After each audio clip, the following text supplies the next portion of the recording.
The car was already burning when Dion reached it. 17 years old, homeless, and nobody's priority. Inside, a pregnant woman was trapped, her hands flat against the glass, her eyes saying the one word a mouth can't form when time is running out. Behind him, 3 grown men looked at the fire, looked at her, then got back on their bikes and rode away without a word.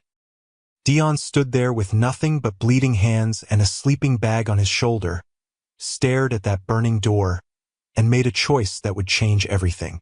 What he did in the next 4 minutes didn't just save one life, it brought 150 of the most feared men in the city to a complete stop. Before we continue, if this already has your heart racing, hit that like button and subscribe right now, because what those 150 bikers did next will stay with you long after this video ends. Drop a comment and tell us, where in the world are you watching this from? Let's see how far this story travels. Now let's continue with the story. The highway never sleeps. It just changes the kind of noise it makes. At 2 a.m., the Route 9 overpass had its own language. The low mechanical hum of distant engines, the occasional 18-wheeler shaking the concrete above like a slow, indifferent earthquake, the wind coming through the support beams at an angle that sounded almost human if you were tired enough and had been listening to it long enough. Dion had been listening to it for 7 months. He knew every note of it. He knew the exact pitch the wind made between the second and third beam when rain was coming. He knew the rhythm of the traffic lights half a mile down the road by the way headlights swept the underpass wall on a 30-second cycle. He knew this place the way you know somewhere you never chose but ended up in anyway. He was 17 years old. He had been 17 for 2 months and 11 days, and neither of those facts had registered anywhere that mattered. His sleeping bag was a dark green one he had found behind a Salvation Army drop box 14 months ago, slightly damp on the left side from a seam that had never sealed properly, and he had learned to sleep on his right to compensate. His backpack held 3 things of any importance: a change of clothes, a broken phone that still told the time if you held the power button for exactly 4 seconds, and a library card that had expired 2 years ago belonging to a teacher named Ms. Ocon, who had once placed it on his desk during third period without making eye contact or saying a word. He had never returned it. He told himself it was because he kept forgetting. He knew it was because it was the closest thing he owned to proof that someone had once thought of him. 3 group homes in 4 years. The first one had green carpet that smelled like something that had given up. The second had a window in the kitchen that stayed broken from October through March, and everyone just wore more layers. The third one had a man named Curtis who ran it like a business because it was a business, and when Dion aged out of the system at 16 with no family and no placement and $40 in a manila envelope from the county, Curtis had shaken his hand at the door with the practiced warmth of someone completing a transaction. There had been a housing program with a waiting list. There had been a number to call. Neither of those things had become a room. Duro had found him outside a scrap yard 6 months after that. Duro was a wide, quiet man in his 50s who drove a flatbed and paid in cash at the end of each day and asked exactly 0 questions about anything, which at the time was the most generous thing anyone had ever offered Dion. He hauled metal. He loaded and unloaded. He showed up at 6 a.m. because showing up was the one thing the world had never managed to take from him yet.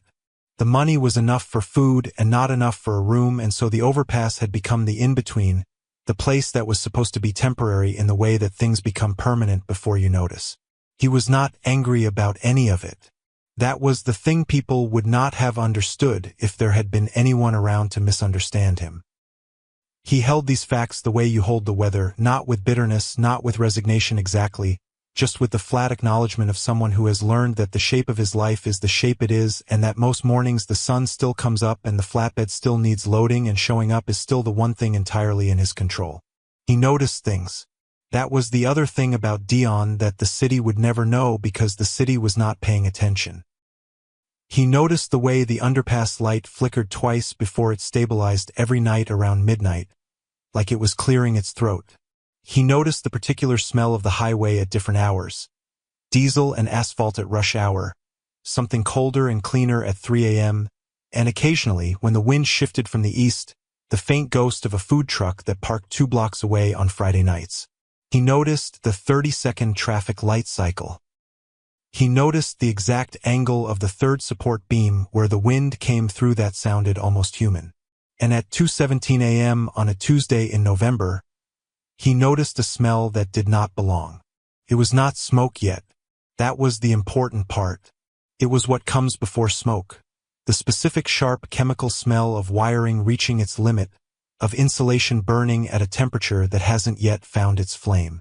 Most people would not have caught it over the cold air and the diesel and the highway hum. Dion caught it the way he caught everything, the way you develop a second set of senses when the first set is all you have ever been able to rely on. He sat up. Down the highway, maybe a quarter mile past the guardrail where the road bent left toward the industrial stretch, something orange flickered at the very edge of what the overpass light could reach. Not large. Not yet. Just a suggestion of orange, low to the ground, at the wrong angle for a street lamp and too irregular for headlights. Dion sat with it for 3 seconds. He picked up his sleeping bag, looped it over his shoulder, and walked toward it. Later, people would ask him why. Reporters, a social worker, a man from a nonprofit who came to the hospital with a clipboard and an expression of organized compassion. They would ask the question as though it had a complicated answer, as though there was a calculation involved, a moral framework he had consciously applied in the moment. Dion would not know how to explain that there was no calculation, that the walking happened before the deciding, that his feet were already on the gravel before his brain had finished processing the orange flicker, and that maybe 17 years of the world not moving toward him had produced in him some automatic, wordless reflex to move toward whatever needed someone to. He would not know how to say any of that. So he would shrug and say he just walked over, and the reporters would write it down and make it sound like humility when really it was just the truth. The Civic had come off the road at speed. He could see that from 30 feet out, the trajectory of the tire marks in the gravel, the angle at which it had met the concrete barrier, the way the front end had compressed in the specific geometry of a sudden stop that was not chosen. One headlight was still on, aimed at the barrier wall at a useless angle, lighting up nothing. The other was dark. The hood was where the fire was thickest, still low, still climbing, the smoke not yet black but getting there, moving like it was making decisions. Dion got to the window, and she was there. Later he would learn her name. Later he would learn everything. But in this moment she was just a woman, young, not much older than him, and very pregnant in the way that the word does not feel adequate for, and her left arm was caught between her body and the crumpled door in a way that made something drop straight through him, and her right hand was flat against the glass, and her eyes found his with the specific desperate focus of someone who has one fixed point in a spinning world and is holding it with everything they have. She did not say please. Her mouth didn't form it, but every other part of her did. Dion looked at the door. He looked at the fire. He looked back at her. Then he grabbed the handle and he pulled. The door did not move. He pulled again, repositioned his boots in the gravel, got lower, used his back and his shoulders and everything the scrap yard had built into him over 6 months of early mornings. The door moved 2 inches, groaned like old iron, stopped. 2 inches was not enough. Behind him, a sound. He turned. 3 motorcycles had pulled onto the shoulder, engines idling maybe 30 feet back. Big machines. Big men. Leather jackets carrying the kind of patches that meant something in this city, the kind of meaning that made other people cross the street. The one in front had gray at his temples and eyes that were running a calculation Dion couldn't fully read. The man looked at the car. He looked at Dion. He looked at the fire that was no longer being subtle about its intentions. He said 4 words in a voice that had clearly never needed to be loud to be heard. Step back. Walk away. Dion turned back to the door. And in the 30 seconds that followed, something happened that would change the answer to every question Dion had ever silently asked about whether any of this, any of him, mattered at all. But first, the fire made its move. There are moments in a person's life that do not feel like moments while they are happening. They feel like physics, like weather, like something the universe has already decided and is simply now delivering, and the only question left is what you do with your body while the delivery is being made. Dion would not have described it this way because Dion did not think in those terms. He thought in simpler terms. He thought in the terms of a boy who had learned very early that waiting for someone else to handle things was a specific kind of hope that the world had not yet earned from him. So he turned back to the door. The man on the motorcycle said nothing further. Dion heard the shift of weight, the subtle change in the idle of the engines behind him, and he understood without turning around that the calculation had been completed and the answer had come back negative. He did not blame them. He did not think about them at all. His entire world had narrowed to the width of a car door and the woman behind it. Beth had both hands on the glass now. Her right palm flat against the window, her left arm still pinned between her body and the collapsed door panel in a way that looked wrong at an angle that made Dion's stomach drop every time he let himself look at it directly. So he stopped looking at it directly. He looked at the door. He looked at the gap where the frame had separated slightly from the body of the car along the bottom edge, a finger width of space where the impact had pulled the metal apart just enough to suggest a weakness without offering one. The fire on the hood was no longer suggesting anything. It was stating facts now. The sound of it had changed, from the soft, uneven crackle of something finding its way to the steady, climbing roar of something that had found it. The heat pressed against the left side of Dion's face like a hand that was not yet pushing but was reminding him that it could. The smoke had turned a darker shade and was moving lower, spreading across the ground in a way that made the gravel disappear beneath it. He had maybe 2 minutes. He did not know this as a fact. He knew it the way animals know things, in the body before the brain, in the tightening across his chest and the specific quality of the heat that said this is not a warning anymore. He got his fingers into the gap along the bottom of the frame. Not the handle this time. The handle was bolted to a door that had decided it was a wall. But the gap along the bottom edge, where the metal had pulled apart on impact, that was a different conversation. That was the door's one moment of honesty, the one place where it had admitted it was damaged, and Dion put 4 fingers into that admission and pulled. The sound the door made was not a clean sound. It was deep and slow and reluctant, like something very old being asked to change its mind. The metal flexed in a way that sent a vibration up through his palms and into his wrists, and the gap widened by perhaps half an inch, and then the door remembered what it had decided and stopped again. Half an inch was still not enough. Behind him, the highway was empty in both directions. He had checked twice. He checked again now, a reflex, and both directions gave him back nothing but dark asphalt and the orange-tinted smoke beginning to drift across the lane. No cars. No help arriving at speed with its lights on. Just the fire and the door and Beth's hands on the glass and the specific silence of a situation that has decided it belongs entirely to you. Her eyes had not left him. That was the thing Dion would remember long after everything else about this night had been processed and filed and turned into a story other people told. Not the fire. Not the pain that was beginning to register in his palms from the metal edge cutting into his skin. Not the heat or the smoke or the sound of the door groaning against him. What he would remember was Beth's eyes through the glass, steady and fixed on his face with an intensity that was not panic. Panic looks away, panic scatters, but was something more concentrated than panic. Something that had burned through panic and come out the other side into a place that was just pure, undiluted trust in the one thing still moving toward her. She trusted him before he had given her a single reason to. He did not intend to give her a reason not to.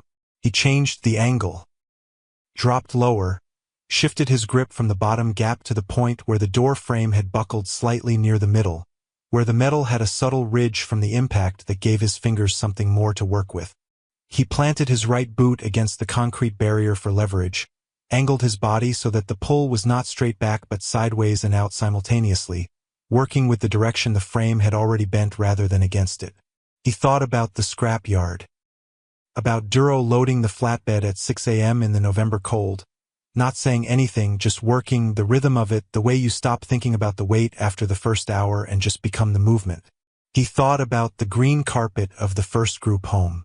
about the broken kitchen window of the second one, about the library card in his backpack with Ms. Ocon's name on it and the expiry date 2 years gone.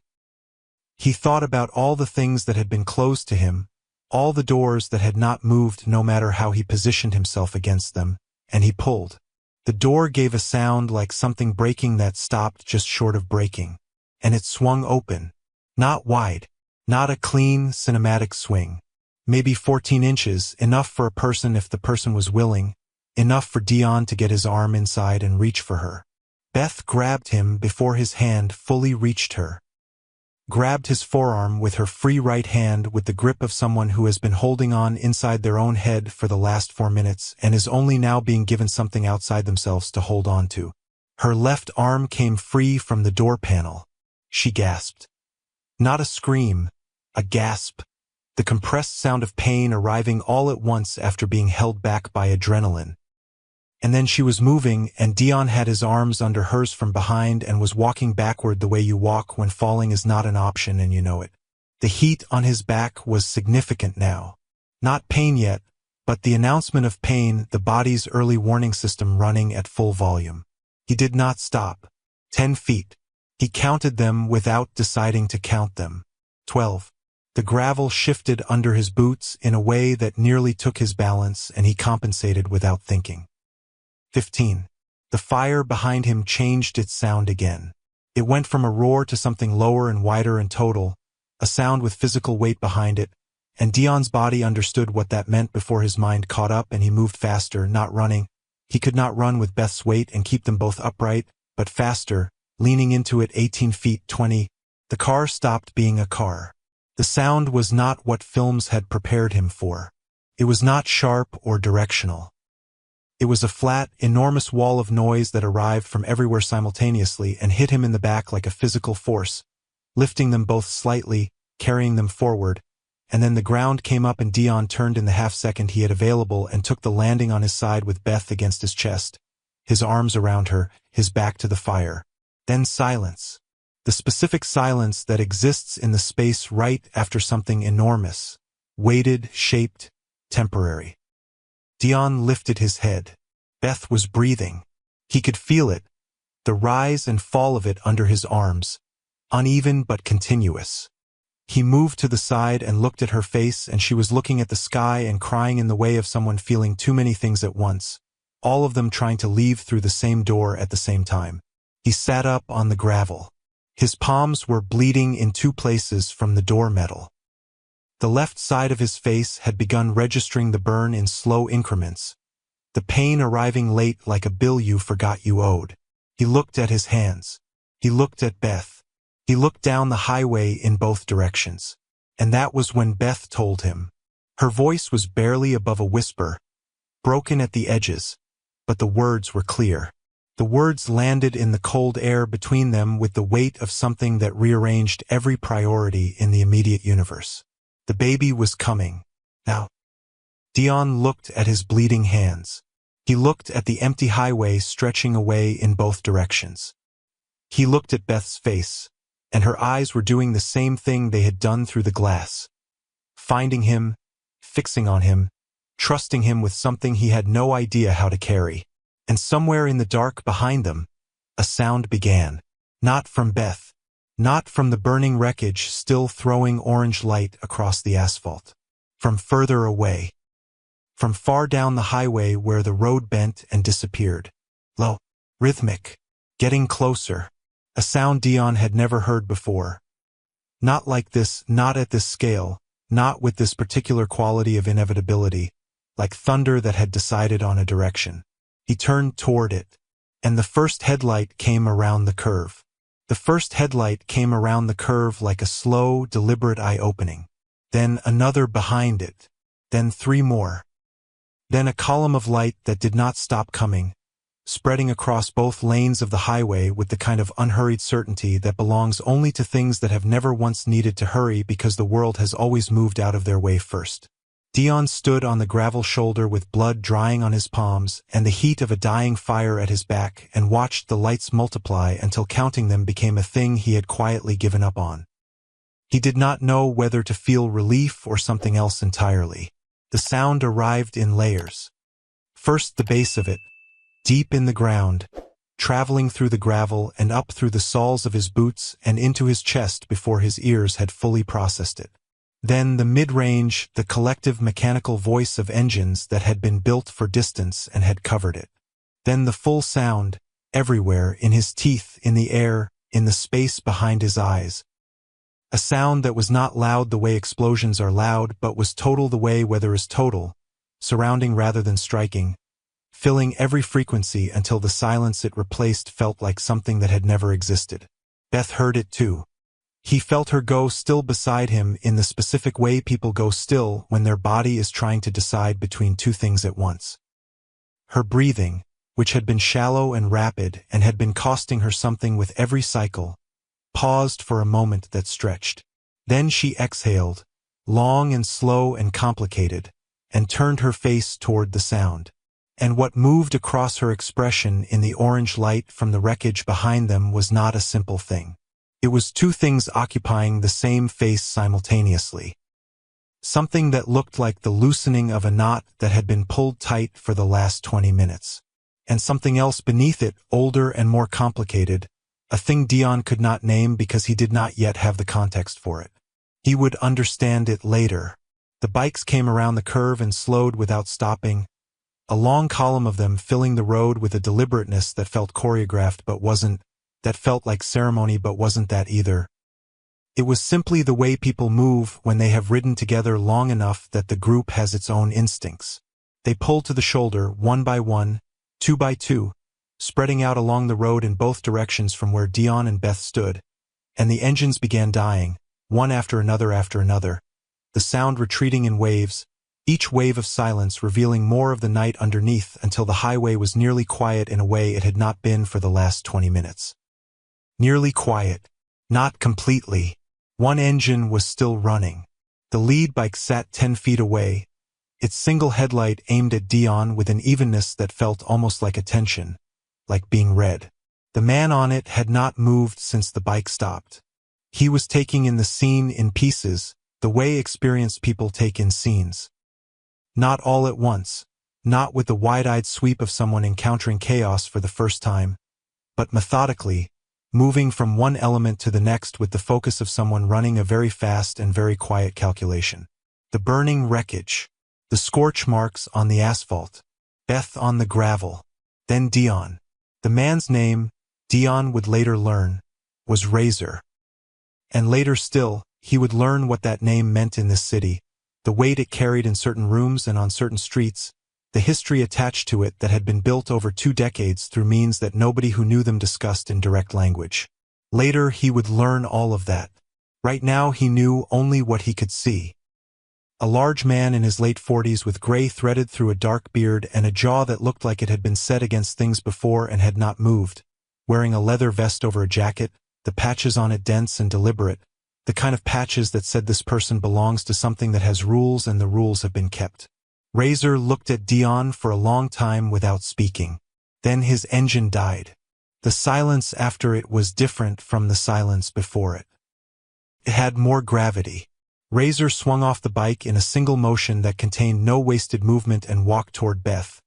And Dion stepped back without being asked because something in the way the man moved made the appropriate distance clear without words. Razor went to one knee beside her. This man who Dion would later understand had not bent a knee to anything in decades, and his voice, when he used it, was low enough that Dion only caught the shape of it, not the words. Beth's face changed when she heard him. The second thing, the older and more complicated thing Dion had seen beneath her relief, dissolved. What replaced it was simpler and more total. She reached up and held his face in both hands. Dion looked away.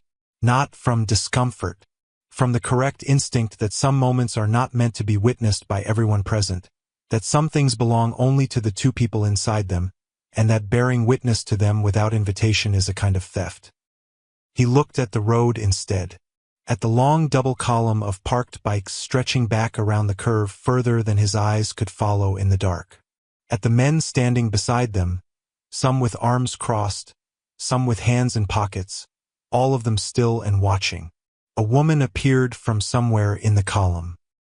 She was in her 40s, leather vest, short, gray-streaked hair, and she moved with the brisk, unself-conscious efficiency of someone who had been useful in emergencies before and intended to be useful in this one.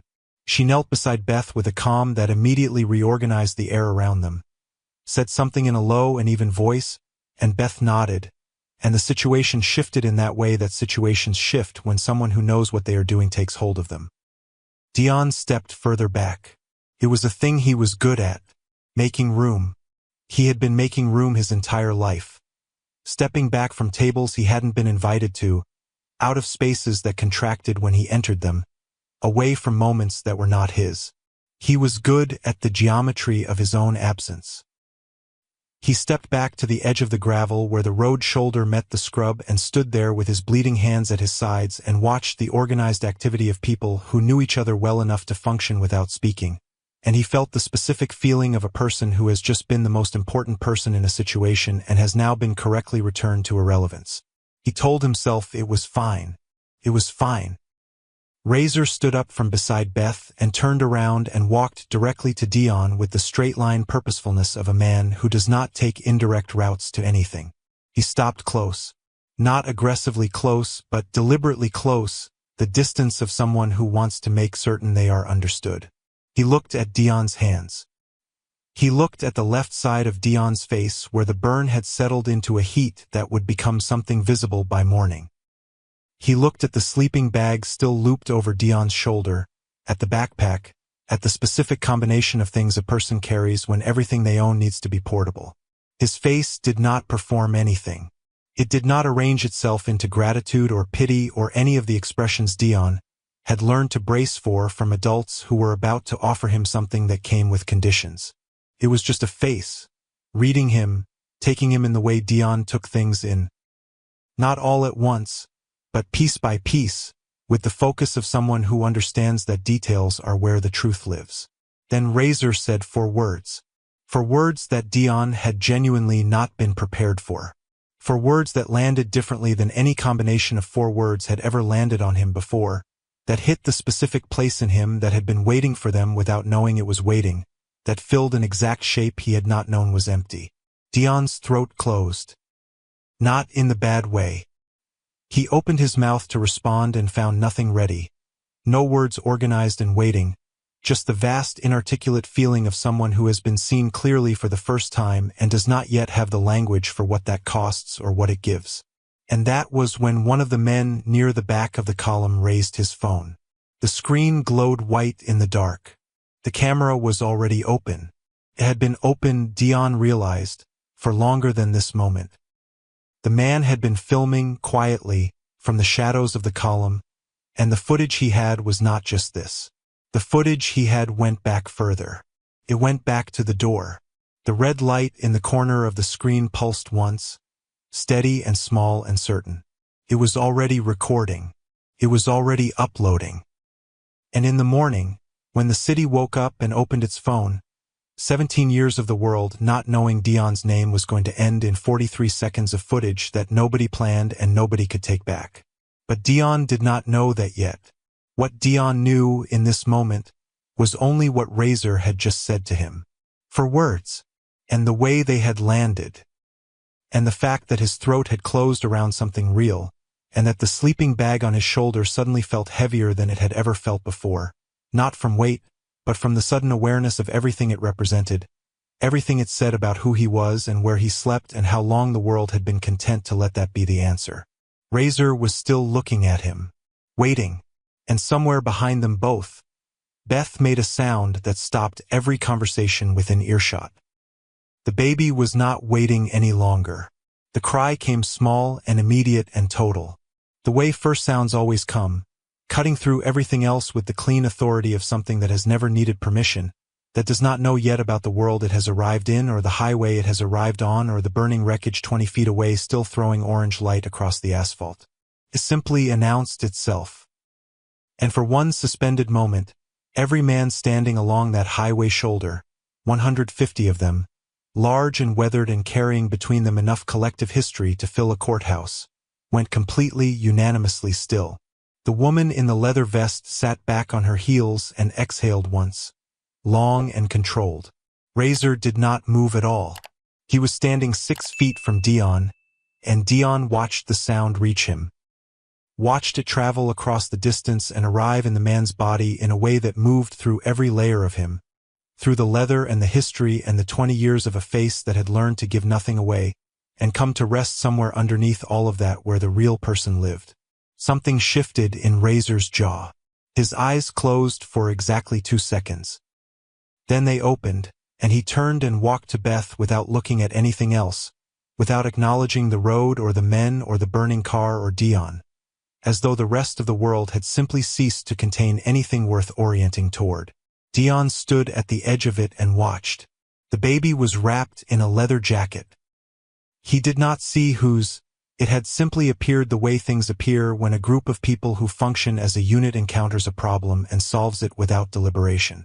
Beth was holding the bundle against her chest with both arms, her head tilted down, her face doing something Dion had no reference point for. Something so layered and unguarded it felt almost too private to look at directly. Razor crouched beside her, and she leaned her head against his shoulder, and he put one large hand very carefully against the back of the bundle and held it there. Dion looked at his own hands. The cuts had dried dark across both palms. The burn on the left side of his face had settled into a steady, insistent heat that would need attention at some point, a fact his body was registering quietly in the background the way it had learned to register things that needed attention at some point. Filed, noted, not urgent enough to interrupt whatever was currently required. His sleeping bag was still on his shoulder. His backpack was still on his back.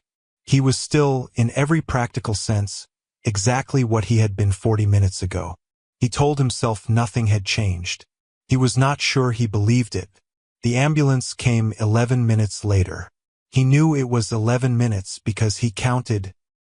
Not deliberately, not from any particular decision to track time, but because counting was something to do with the part of his mind that needed something to do while the rest of it processed what it had just been part of. The paramedics arrived with the practice calm of people trained to walk into the aftermath of things and take over, which they did, efficiently and without drama, asking Beth questions in measured voices and taking the baby with gloved hands and doing the work of people who know what the next 10 minutes need to look like. Razor stood back when they arrived. He stood back the way Dion had stood back, creating the correct distance, making room.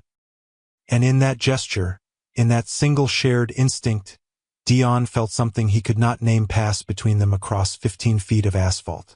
One of the paramedics turned to Dion and asked if he needed attention. Dion said he was fine. The paramedic looked at his hands and his face and said he was not fine, and that was not a negotiation. And Dion, who had not had anyone tell him what he needed in long enough that he had forgotten the experience, did not argue. He sat on the back bumper of the ambulance while a second paramedic cleaned his palms with something that stung considerably and applied dressings with brisk, impersonal efficiency. He watched the highway over the paramedic's shoulder. The column of bikes was still there, the men still standing beside them, nobody leaving, nobody talking much. A few had moved closer to each other in the loose, shoulder-to-shoulder way of people who share enough history that proximity is its own language. Some were looking at the wreckage. Some were looking at Beth's ambulance. 1 or 2 were looking at Dion. He looked back at the road. The paramedic finished with his hands and moved to his face, and Dion sat still for it and did not make a sound, which the paramedic noticed and said nothing about, which Dion appreciated. When the ambulance carrying Beth and the baby pulled away, its lights painting the road in rotating red and white, Razor watched it until it rounded the curve and disappeared. Then he turned around and Dion understood, from the direction of the turn and the angle of the man's gaze, that he was being looked for. That Razor had turned specifically to find him. He found him on the ambulance bumper. He walked over and stood in front of him and looked at the bandaged hands and the treated face and the sleeping bag and the backpack and all the information those things carried about the life currently attached to them. Then he sat down on the bumper beside Dion without asking whether there was room, which there was, and without explaining why he was sitting there, which he didn't need to. They sat for a while without talking. Dion could not remember the last time he had sat beside an adult in silence that did not feel like the silence before something bad. This silence did not feel like that. It felt like something else, something he did not have a clean word for, something in the neighborhood of being allowed to exist in a space without having to justify the existence. Razor spoke first. He spoke quietly, which Dion had already understood was simply how the man spoke. Not from uncertainty, but from the particular confidence of someone who has never needed volume to be heard. He asked Dion where he slept. Not where he lived. Where he slept. The distinction was so precise, so exactly accurate, that Dion felt it land somewhere specific and stay there. He looked at the road. He told the truth, which he did not always do with adults because the truth had historically been used to move him from one system to another, but something about the precision of the question made the truth feel like the only possible response. Razor nodded once. He did not react beyond that. He did not perform concern or arrange his face into the shapes of it. He simply received the information and held it. Then he reached into the inside pocket of his jacket. He took out a card. Plain, small, a name and a number and nothing else, and held it out. Dion took it. Razor said that number got answered any hour, any day, no exceptions, and that Dion should use it, and that this was not a suggestion being offered for the comfort of the person offering it but a practical statement of available fact. Dion looked at the card. Razor looked at him. Then he said the thing he had started to say back on the road, before Beth's sound had stopped everything. The 4 words he had said that had closed Dion's throat and filled the exact shape of the empty space. He said them again now, quieter, with the highway going still around them and the last of the bikes idling softly in the dark. Dion nodded. He could not speak. He looked at the card in his bandaged hand and nodded, and that was all he had. Razor stood up. He put his hand briefly on Dion's shoulder. Not a grip, not a performance, just a point of contact, a brief and deliberate acknowledgement of presence. And then he walked back to his bike. Around him, one by one, the engines of 150 motorcycles began returning to life. Dion sat on the bumper of the second ambulance and listened to them go. The sound built and then receded, moving away down the highway in the direction Beth's ambulance had gone. Following, as though even now the group moved as a single thing with a single purpose. He listened until the sound was just a vibration in the ground. Then until it was nothing. The highway was empty. The overpass was half a mile behind him. His hands were bandaged. His face had been treated. His sleeping bag was still on his shoulder. A card with a name and a number sat in his palm. And somewhere in the city, already spreading from screen to screen through the particular unstoppable motion of things that cannot be unseen, 43 seconds of footage was moving through the dark. In those 43 seconds, a burning car, pregnant woman, a boy with a sleeping bag, a door that wouldn't move, and a boy who pulled it open anyway. By the time Dion walked back under the Route 9 overpass and set his sleeping bag down on the ground that knew the shape of him, the video had 60,000 views. He did not know this. He lay down, pulled the sleeping bag around him and closed his eyes. His phone, the broken one that told time if you held the power button for exactly 4 seconds, buzzed once in his backpack. Then twice. Then it did not stop. The overpass did not look different in the morning. That was the first thing Dion noticed when he opened his eyes, that the concrete above him was the same concrete it had always been, the same water stain in the shape of nothing particular above the second beam, the same quality of early light coming in from the eastern opening, gray and thin and non-committal the way November light always was. The ground beneath him held the same shape it always held. The broken radio sat where it always sat. The city beyond the overpass was doing what it always did at this hour, moving through its own mourning with the total indifference to him that it had always managed so consistently. Nothing around him had changed. He lay still for a moment and held that fact and let it be what it was. Then he reached into his backpack, found the broken phone, held the power button for exactly 4 seconds, and looked at the screen. The number of notifications had gone beyond what the screen could display in a single line. It had collapsed them into a single summarizing statement that his phone's operating system had apparently never needed to use before. A number followed by a plus sign that meant the actual number was larger than the display had been designed to communicate. He stared at it for a long moment. He set the phone face down on the ground beside him. He picked it up again. He set it down again. He lay on his back and looked at the water stain above the second beam and breathed in and out slowly, the way he had taught himself to breathe in the third group home when the nights got loud and the walls got close and the only available resource was the management of his own lungs.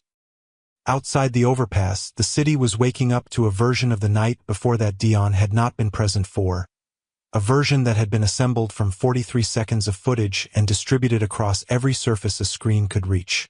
By the time the sun had fully cleared the eastern buildings, 4 million people had watched a homeless boy pull a pregnant woman from a burning car while 3 men rode away.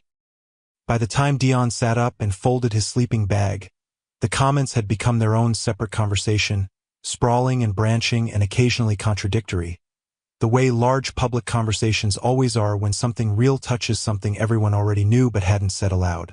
People were arguing about the men who left. People were posting their own stories of being left.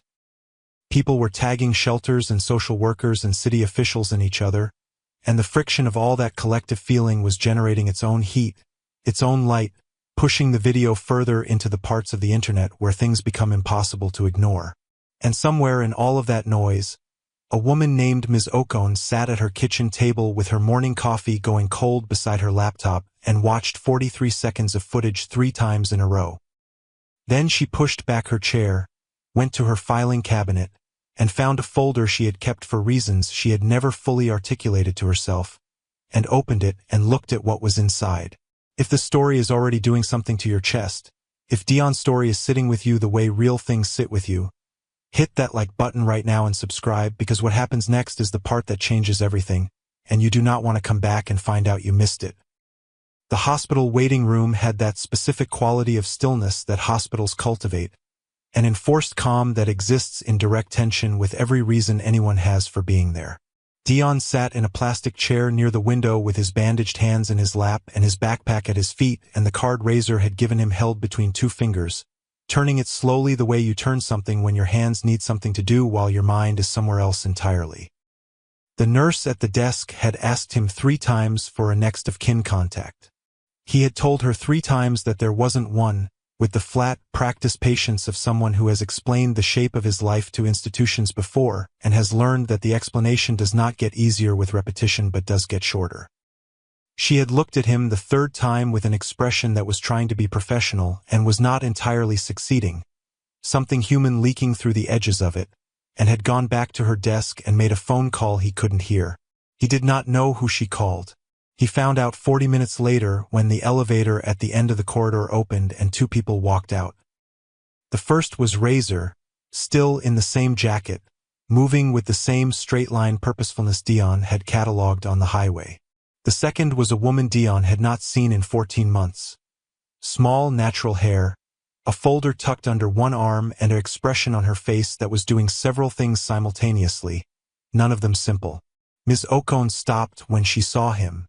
Dion stood up from the plastic chair without deciding to stand up. She crossed the waiting room in 12 steps and did something that nobody had done to Dion in longer than he could accurately calculate. She put both arms around him and held on, not briefly, not with the careful restraint of professional obligation, but with the specific grip of someone who has been carrying guilt about a particular absence and is now, finally, in a position to begin addressing it. Dion stood inside it with his bandaged hands slightly raised and his backpack still on one shoulder and did not move for a moment. Then something in him decided, and he held on back. She pulled back and looked at his face, at the treated burn, the bandaged hands, all the physical evidence of the night before, and her jaw tightened in the way jaws tighten when people are holding something back that wants very much to come out. She opened the folder. Inside was a printed list. GED programs, a community college enrollment timeline, a housing contact with a name circled at the top and a note in the margin in Ms. Ocon's handwriting that said already called, space available. She had done this before coming to the hospital. She had come to the hospital with a plan already assembled, which meant she had assembled the plan before she knew for certain he would be here, which meant she had assembled it on the faith that he would be. He looked at the folder. He looked at her. He did not have words for it, so he nodded, and she understood the nod because she had always been good at understanding the things Dion communicated in the spaces between words. Razor had stood back during all of this, giving it the correct distance. Now he stepped forward and told Dion that the work placement was real, that the room was real, that the number on the card was real, and that none of it came with a clock or a condition or a form to fill out in triplicate.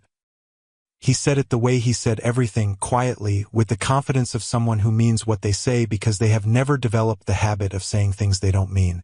Dion looked at the card in his bandaged hand. He thought about the peanut butter sandwich that nobody left for him in any of the 7 places he had slept before the overpass. He thought about the library card in his backpack with Ms. Ocon's name on it. He thought about the door that wouldn't move and the 3 men who left and the way Beth's eyes had found his through the glass and held there with a trust he had not yet earned and had spent 4 minutes trying to deserve. He thought about Razor's knee going down and the one behind it, and the one behind that, traveling back through 150 men in the dark like something everyone already knew the answer to. He thought about what Razor had said to him. The 4 words on the highway, and then again on the ambulance bumper, quiet and certain and exactly shaped for the specific empty space they landed in. I see what you are. Not what you could be, not what you should have been given a chance to become. What you are. Present tense. Already. Regardless of the overpass and the sleeping bag and the $40 in a manila envelope and every door that had decided to stay closed. What you are. Dion put the card in his pocket. He put Ms. Ocon's folder carefully into his backpack, next to the expired library card, next to the broken phone that had not stopped buzzing since 3 a.m. He picked up his sleeping bag for what he did not yet know was the last time. Then he walked back to the Route 9 overpass. Not because he had to, because there were things there that belonged to him, small things, the total inventory of a life that had been required to stay portable, and he wanted to collect them himself. He wanted to be the one who picked them up and decided what came next. He had not been the one who decided what came next in a very long time. He wanted to feel what that was like. He stood under the overpass for a moment. The water stain above the second beam looked the same as it always had. The ground held the shape it had always held. He stood in the middle of it and let it be what it was and what it was not and what it was no longer going to be. He reached into his backpack and found the library card. He held it for a moment. The small laminated rectangle with Ms. Ocon's name and the expired date and the quiet history of a third-period desk and an eye that had looked away and a hand that had placed something down anyway. He put it back. He was keeping it. Not because he needed it anymore, because it was the first time and first times deserve to be kept. He picked up the last of his things. He walked away from the overpass without looking back, which was not indifference. It was the deliberate forward-facing posture of someone who has just become, for the first time, more interested in what is ahead than in what has been left behind. The city did not notice him leave, but that was all right now. Because somewhere across town, in a hospital room with morning light coming through the window at a clean angle, a baby born on a highway shoulder in the middle of 150 kneeling men was sleeping in the specific total peace of someone who does not yet know what the world is and therefore has no reason to be afraid of it. And Beth had named her. 1 word. For letters. The name of the boy who had come out of the dark with bleeding hands and a sleeping bag on his shoulder and had pulled a door open that the world had told him was a wall. She had named her Dion.